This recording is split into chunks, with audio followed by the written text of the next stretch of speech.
Welcome to Transbiblical, a podcast where we talk about how gender variation is as ancient as stories about creation. In fact, that's the very first sentence in the new book, Transbiblical.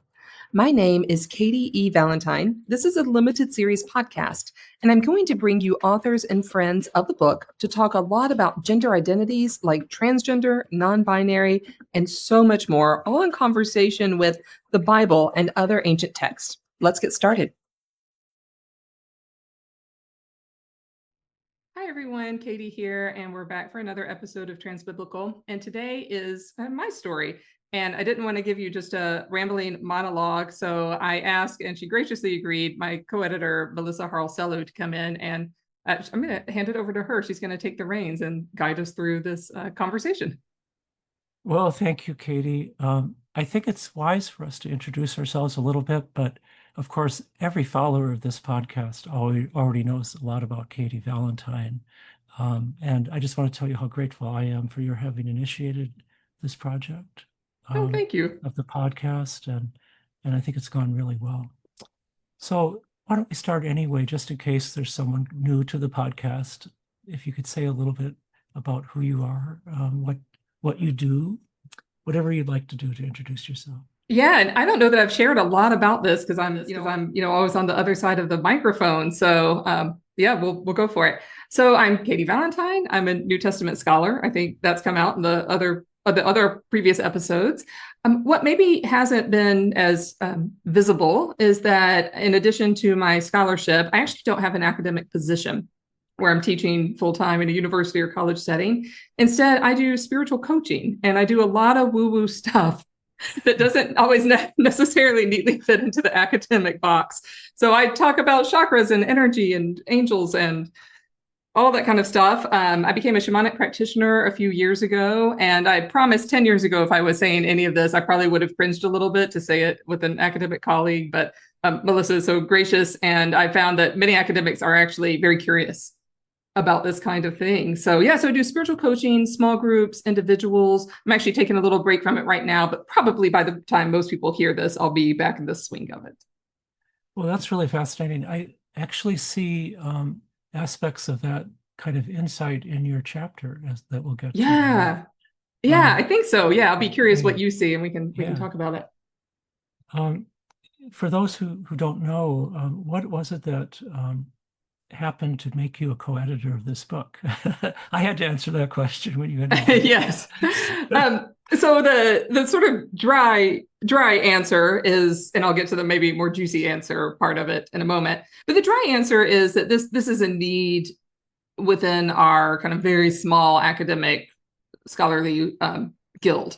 And so the way this works, if anyone's kind of not steeped in the world of academics, which why would you be unless you're one of the academics who happens to be listening to this, is that we all get together like at a big meeting once a year, and maybe there's other societies that have smaller meetings, and we present papers and ideas. And I noticed that there was very little on gender identity, a lot on gender, but most of it had a cis and cis hetero presumption around gender. And so I presented a paper back in, I want to say 2016 on actually, which was the kernel of what turned into my chapter. It had a small section on the Transfiguration in it. And that went pretty well. I saw a need. The next year we put forward, I think it was the next year or the year after, we put forward a panel, which you were a part of, and many creative people. And it was really the first time at our conference that we had a whole panel on gender identity, specifically trans identities. And that was, I thought, a pretty smashing success. People actually showed up. They listened. People were talking about it. If you get more than 10 people in a room at these things, it's a pretty good deal. And we had, I would say 80 or 90. I'm sure I counted at the time in the room when you were giving your talk. And so Jay, the other co-editor, and I got together. We had co-sponsored that panel and said, let's turn this into a book. So that's the short answer. The longer, sort of more woo-woo answer is, and I've shared this several times in Melissa's presence, but I don't think I've ever shared it on the podcast, is that several years before that, I was driving around in my car, and I was in the terrible space when you have turned in your dissertation, but you've not yet defended it. And you walk around basically with every muscle in your body tense and your ears are up around your shoulder. And at the time, I was applying for academic jobs. And so I was trying to think, what's the next project? That's a question you have to answer. What's your next project after the dissertation? You have to have this like 50-year plan lined out. I had no clue. I had zero clue other than I was just ready to get this dissertation done. I did not know what else I was going to do, except kind of more of the same. So I was just thinking about this. And I remember so distinctly, I was driving down my block where my now husband and I were renting a house. And I just heard, it sounded like a voice coming from the back seat that said, you're going to work on like transgender and Bible. And it was so vivid. It's about the only, maybe this has happened one other time. It was really, really vivid. So much so that I turned around in my car to see if there was someone in the back seat. And I wasn't talking out loud. I mean, this was all, the conversation was kind of going on in my head. There wasn't. I turned back to the road to make sure I didn't crash. And I thought, well, that's interesting. I don't know anything about this other than what any, Pose wasn't even on TV yet. Other than, watching like some kind of bad documentaries back that were 15 or 20 years old. I didn't know very much. And just this voice, the divine, the kind of inner knowing within me, whatever you want to call it, said that's not relevant right at this moment. This is what I'd like you to do. So just get busy learning. So then I got busy learning. So that's kind of the predecessor to how I ended up in any of this work. And if we go back even further in time, I don't remember this, but my mom tells me when I was little, we always went to church every Sunday. And I always went up to the little children's sermon, and the little kids go up to the front, get a little mini lesson, come back to their seat. And she said I was coming back every week, just furious. I was about 3 or 4. My arms were crossed. I was just furious. And she was, yes, completely. And she said, honey, what are you so mad about? What's going on? And I said, well, they keep on saying amen. She said, okay. I said, why don't they say a women? So I've been really aware of That's wonderful. Right, of gender identity and not making gender this essential experience for anyone. And so I think that naturally applies to trans identities and sort of self-exploration. Well, I have to say the first publication of yours that I read was in one of the Oxford handbooks, where you had on trans women's voices. Yeah, where you had done interviews with trans women, and especially about the meaning of particular passages. I believe the Galatians 3:28 was a central one, which is part of your dissertation, if I'm not incorrect. And I found that a very helpful and enlightening article, in part because my own trans experience was a little different. It's good to know that we're individuals. We're all so varied. Yeah, everyone had such a different story, and those doing those interviews was so wonderful because people, I mean, it really kind of snowballed. I didn't do like hundreds or anything, but I did a couple of dozen. And once the word got out, somehow it got to Peterson Toscano, who does all the like humor and dramatic interpretations of the Bible, and does like really, really cool stuff. He does some really neat, like fun stuff with Joseph and the skirt. And kind of transness woven through, queerness woven through his work. And someone gave him my number, and I got this text message that said, this is Peterson Toscano, like, you're interviewing people, how can I help? And like, he got the word out. So all these people were texting me, really eager to tell their stories. To tell their stories, to be heard. And that was such a privilege. And I just can't thank all those people enough for sharing their stories with me. Most of them anonymously. And a few kind of with their given names. Right. So I think it'd be really cool if you could put a link to that chapter in the Oxford Handbook, which should be available somewhere in the comments or notes. Yeah, we'll put it in the show notes. Yeah. Great. So stepping back now into the discussion of the book itself, Transbiblical New Approaches and so on. Is there a part or several parts of the book that particularly excite you, that really you think are going to make a difference, that brought you to a new understanding of something that you'd like to share? Yeah. So, I mean, everything is just so great. Virtually every person that's come onto the podcast, when I've asked them this question, they've said, oh my gosh, Joy, how do you pronounce her last name? How do you pronounce her last name? Layton. Joy Layton's chapter. And for me too, Joy's Joy's chapter on how we can all, what's the right way to say it? She says it better, but we all have trans experiences, whether or not we're trans. And I think Joy does that in such a way that doesn't diminish the trans experience, but invites people into experiences that may also be parallel to being, not parallel to being trans, but have a little transness in them. Yeah, that give insight into what a transgender person is feeling, or how someone like me responds to a certain situation. So the trans experience is the broader category that we all as humans share. I think she's so right about that. Yeah. And transgender experience is a more narrow part of how transgender people experience transness and so on. Yeah, I agree. Yeah. It's a really great chapter. It's just so helpful. And I think that one is going to be, if I put on my fortune teller glasses, I think that one's going to be pretty landmark. People are going to be returning to this and then refining it and adding to it. Since I am in the academic profession, in terms of I used to get paid for it anyway, now retired, I also think the introduction that we did together with Jay Marshall's leadership, leading role, is a really helpful intro to a seminary or grad student who really wants to be, or even a colleague who it knows about biblical studies or knows about gender studies, but has never combined them. And this is a way of learning a lot about the history of trans experience, but also the way in which trans perspectives have slowly gotten their way into discussions of scripture and the theory and some of the key points in the literature. So for anyone in our audience who is in that situation, preparing for their doctoral exams in biblical studies. Read it. Yeah, for sure. Yeah. And that was among the other chapters, Yeah, and that one was really fun. I mean, Jay did the lion's share of that. But my small contribution in that was outlining some of the church responses, which I have to say this really strongly for the church people out there, which preceded the academic study of trans and Bible. And it was a lot of parents who saw the gap, wanted resources for their non-binary or trans kids, and gosh darn it, they wrote them.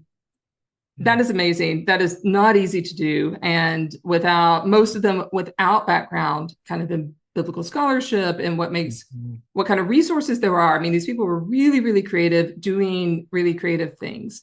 And so that was really fun to revisit. Some of those resources aren't even available anymore because they were on like denominational websites as a download, and they've just been updated since then. But to all the parents out there who were writing those, just kudos and thank you. Because those are the only resources practically that I had when I first started reading in this world. One of the pioneers, though, was Justin Tavius-Sanis, who's one of our co-authors, teaches at United Theological Seminary here in the Twin Cities, and he wrote a book that's now come out in a second edition, lightly altered, I guess, that set some of the parameters really for the connection between theology, church experience, because Justin's also a pastor, and his own chapter on the Good Samaritan, reading the parable of the Good Samaritan, I think is also very insightful for lay people and those who are specialists. But let's okay. Justin, when I first started Justin and I were in the same location or in the same state at least, when I first started doing this work. So I was talking to him a lot. And I said, I can't find anything on Bible. And he said, have you read my book? I have a whole chapter on Bible. And so that is really helpful. And those, I know I've said it before, but I will say it again here. The book Transgender by Justin, the second edition is called Transgender. So many people in those interviews told me that book saved their lives, like literally saved their lives, that they were contemplating opting out of life, and that reading that told them that they had a place in the story. Yeah. And so it is so important. It's such an important book. And I think we're products of the same doctoral program in the Bay Area. Yeah, different departments, but same. Yeah. Same campus anyway. But we can't go too long before getting to talk about your own essay in the book. which is a favorite of mine, actually, based Oh, on thank you. the way you do the work and the insights you bring to it. The title is Putting the Trans in Transfiguration in Mark 9, the famous story of Jesus transfigured in front of his closest disciples and with then some angelic or whatever they are co-conspirators up there on Yeah. and I just found your approach, which involves a variety of methods, I think, one of which is comparative archaeology or comparative history of religion, which speaks to my heart as a scholar. But why don't you give us a little overview of your contribution, and especially highlight for us what you think a major takeaway would be for people? Sure. Let me start with the takeaway, which is that maybe Jesus' gender is much more than meets the eye, more than we thought it was. We so often capitalize pronouns for Jesus with a capital H. He, him. We do that for God all the time. I think this does a real disservice to thinking about gender. So I'll start with that. Maybe there's more to Jesus' gender than meets the eye. Well, I love that formulation. There's more to Jesus' gender. Not that it's more complicated necessarily. I mean, yes, but it's not just that we get it wrong. Yes, but the idea that it's expansive somehow. Expansive, yeah. I think there's a both and, not an either or here. Yeah. We talk about really about a lot of people's genders, but then especially Jesus' gender. Okay, so that's a good takeaway. But how do we get there? Yeah. So how do we get there? So when I was doing those interviews and I asked people, what scripture, if any, is meaningful to you, several people kept on bringing up the Transfiguration. And the third time this happened, I thought, oh, this is not just a one-off, like it's important to one person. This is actually a really meaningful story to many trans Christians. I said, well, why? And the nutshell answer that people gave me in a variety of ways was they couldn't quite put their finger on it because it doesn't say explicitly, but they're like, something happens on that mountain and something happens to Jesus' body. And I think it's a gender experience. I think there might be a trans experience there. And I thought, well, that's a super cool reading. Can I prove it? Can I show it? Because I've got the toolkits and the skill, hopefully the skill sets to go into, like you said, comparative stories, ancient religion, ancient experiences, and see if we can make a case for that within the story. So the story itself, I look at the one in Mark, but they're really similar in Matthew, Mark, and Luke. It doesn't appear in John.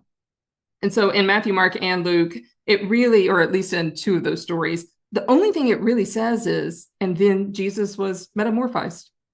We translate that as transfigured for a bizarre reason that I can't figure out. Jesus was metamorphized. Metamorphized, I think, has a clearer description. Right? That implies, when we talk about metamorphosis, we're talking about a big change. Transfigured kind of has to me that, like you're transposing something in front of someone, like it's a screen or something like that. That's not implied in the biblical story, but it kind of has that, it's kind of very lofty feeling, especially the way we King Jamesify the story. Metamorphize, like something is happening there.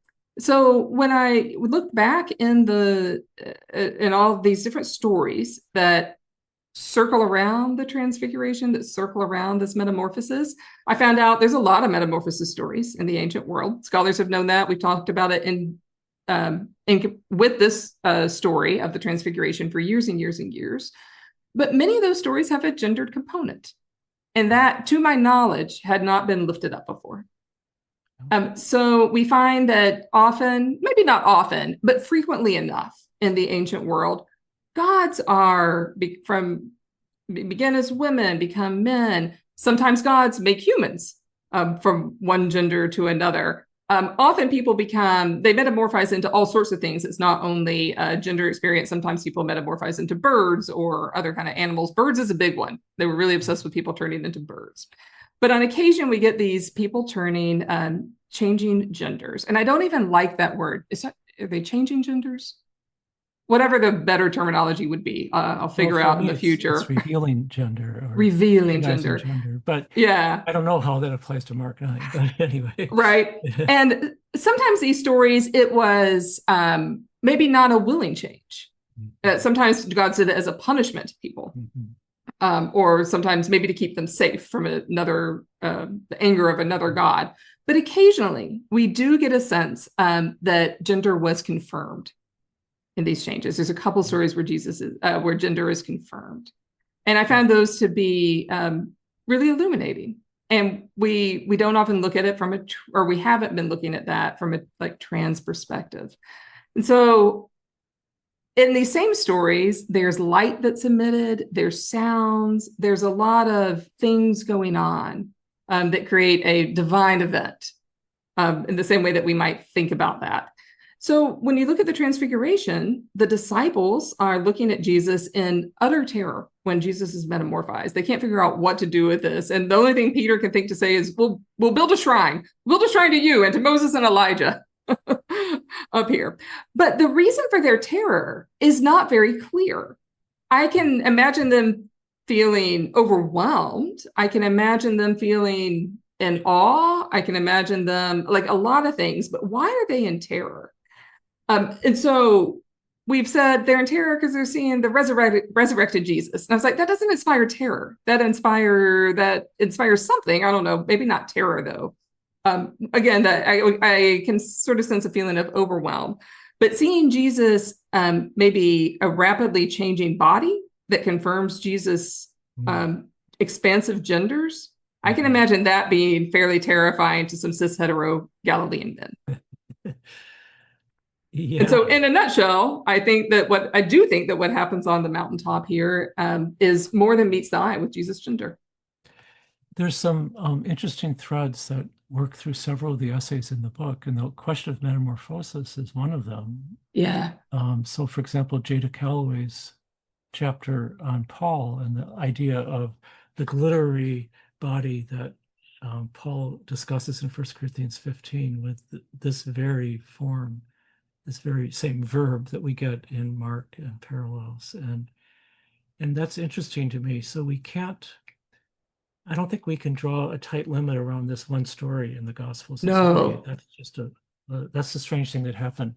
If you do something that most academics would find improper and you read 1 Corinthians 15 against Mark 9 and so on, still, as readers of Scripture, I think we're very much allowed and encouraged to do such things. We could think not that it's a displaced resurrection appearance story, but it is a sign of a heavenly identity that any person could hope for, in an afterlife kind of situation. Yeah, and I think every time Paul uses that language of form and metamorphosis, like he uses those a lot, he's talking about people's bodies. Yes. I mean, it's not talking about a metamorphosis of the spirit. I mean, Paul does talk about that sometimes, but he is like really actually as anti kind of body as we tend to think Paul is. I think Paul is actually talking about that our bodies will undergo something really cool at some point in the future. Yeah. Yeah, and another possible reflection of all this is the notion that Jesus takes on human form. So we get in Philippians 2 taking on the form of a slave, an enslaved person. And the Gospel of John, was another chapter of our book, is on the opening of the Gospel of John and the whole question of becoming flesh. And that's a strong, from the viewpoint that Jesus is a divine figure who's taking on human form for a period of time, if one takes that point of view. That's a very strong metamorphosis, or metamorphosis. Very strong in English, yes. Yeah, and at the end of the Gospel of Luke too, when the resurrection appearances of Jesus, on the walk to Emmaus, the followers don't recognize Jesus. Why not? Why not? How is Jesus looking? How is Jesus appearing? Strangely warmed. Then Jesus becomes recognizable. From a super woo perspective too. I mean, some of the work I do involves past lives, future lives, the way our soul incarnates.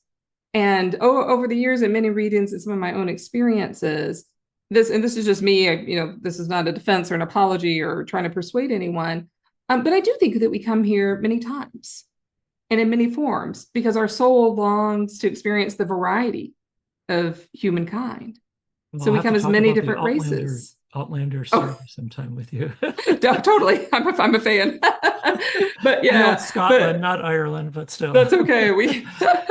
But yeah, but if we are, I think we long to experience many genders, to know what many cultures are like, what many languages are like. And we can't do it all in one lifetime. Mhm. Yeah, that's really fascinating. And I suspect there might be an element that you would find of retention of some sort of, I don't know if genetic or other kind of knowledge of these other lives or experiences, or is it all Sometimes wiped away and then it's totally new again, and we don't learn we anything from it, you know? generally I think we are learning, personally, but generally what we tend to remember are the unresolved things that we need to heal. Yeah, So, and then sometimes we get some happy memories just to let us know that we're, on the right track fascinating. there. But suffering, Buddha says it well, right? Like suffering is a common human experience, Yeah, yeah. right? So we often do remember our suffering, especially when that suffering is unresolved. Well, stepping back again to the book as a whole, um, what what do you think is the important role that this book might be able to play in conversations going forward, both in churches or in the world generally? One, since I'm in the U.S., I think a lot about this a lot in terms of our political environment, and I know you are Yeah. extracted from that for at least the time being. So, but anyway, whatever you have to say, I'd love to hear. Yeah, I mean, the world's on fire right now, and gender identity is one of the things that's burning. And so this is so important. And I just made plane reservations yesterday, and it annoys the fire out of me that I have to put what my like gender assigned at birth is. They don't word it like that. That's basically what they're asking. And one airline actually did have multiple options, and I was pleased with that. I couldn't believe it, because in the past it's usually just are you male or female? What's it say on your what's it say on your license or on your ID? But in the US, I think it's more what does it say on your birth certificate, Or uh, your passport.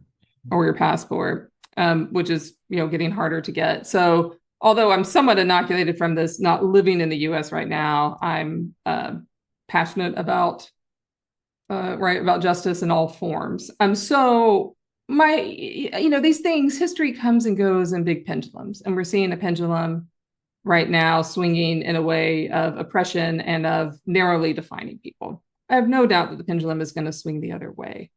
But the chaos and the hurt and the trauma that this particular pendulum is bringing to people makes me angry, makes me sad, makes me all of the above. And I try to hold space to see it from a bit of a long-term perspective when I can. And other days I just come home on my couch and need to cry about it. Pick up something inspiring. So I hope that the book will serve as something inspiring for people on the days when they just need to come home on the couches and cry about this. Because it's tough out there right now. Long term, I hope that the book becomes a classic and becomes outdated. Right, that there's new things happening. I've said if we were starting this book now, it would look really different. There's a lot more out non-binary, a lot more out trans people within the scholarly world, doing really cool, innovative things that unfortunately aren't in here, but they're going to do their own thing, which is just great. And so hopefully building a library and a body of work that people can turn to. So yeah, I guess it's my hope that when someone is feeling like they're not part of the story, they can open Transbiblical and see that in fact they are part of the story and always have been. That they Could you always have quote that been. opening line for us? Yeah. Make sure I get it exactly right. Gender variation is as ancient as stories about creation, Yeah. and probably even more ancient. But thinking of our audience, we're talking about the first page of the Bible, so to Right. speak. Yeah. um, um, yeah. So as we start to wrap up, we've heard quite a bit about other things you do, but is there some particular project you're on right now that you'd like to highlight? Would you like to share some ways in which to be in touch with you, if people want that? Yeah, I'll put links to my socials in the show notes for sure. Facebook and Instagram are good ways to be in touch. I'm trying to be a little more intentional with my YouTube channel for anyone who wants more woo in their life. Academically, I'm working on co-editing a volume on reproductive justice Uh-huh. and the Bible, and so looking forward to that. That's a while before it comes out. But if anyone wants to be in touch with me about like woo chakra stuff, you can just go to my website. And actually, I'll have a link on there where you can book like a free mini session with me where we do a little energy reading together. So that may be of service to anyone who's out there. We can talk about different ways that I help people.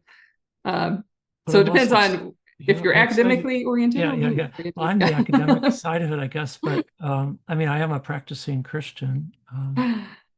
Trying to get better, practice. But Yeah. I'm intrigued. This is the first time I've heard, I think, that you're working on this other project about reproductive justice in scripture. And that sounds to me like it might be something like our project, where you start in one place and by the time it emerges in the world, things could be different. So different. Hard right. to predict. But such essential work. Thank you for doing that. Yeah. And I think the theme that threads all this together is embodiment. Like how bodies and our bodies are viewed in the world, how they're politicized in the world, how they're weaponized in the world, and how they're also sacred. And so that's the kind of common thread, I think, between these. Was really hoping to get a trans male perspective in the book, but alas, not so far. Well, Katy, thank you so much for thinking of the notion that we need to interview you and give you space to talk about your approach and your interests and your contributions, which are many and very, very important. Well, thanks for being on this side of the microphone. I really appreciate it. Okay, well, I guess I won't see you until we meet in Boston for the next big meeting of Bible nerds and so on. For those of you who don't know, there'll be a panel of other scholars responding to our book. So that's super exciting. Lovely. Thanks, Melissa. Okay. As we wrap up this episode, just a few things I want you to know. First, we are nearing the end of this season. It has been so much fun, but there'll be 1 or 2 more episodes, and then we'll be taking a break before season 2. And I'm hoping that season 2 will be bringing in trans activists, trans clergy, people who are in the middle of it in churches and in public life, and talk to you about their experiences and, of course, about the Bible. Second, if you would like to contribute to the podcast, of course, there is a link to buy the book. There is a link to buy me a cup of coffee as part of the cost of production, and that is very appreciated if it's within your means. Third, I know that the world is on fire. I said that earlier in the episode, and it's tough out there right now. I totally get it. Do find ways of staying centered, of staying grounded. You matter. Your personal health matters. Your mental health matters. Do what you can to stay grounded and to stay in there. And reach out to me if there's any way that I can help you with my services, spiritual coaching. I have some free meditations, things like that, too, that I'm more than happy to pass on your way. I'll make sure that my email is also in the bottom of the show notes so you can reach out. So we'll see you in the next episode, and I'll keep you up to date with the rest of the season and the future of the podcast. Thanks so much.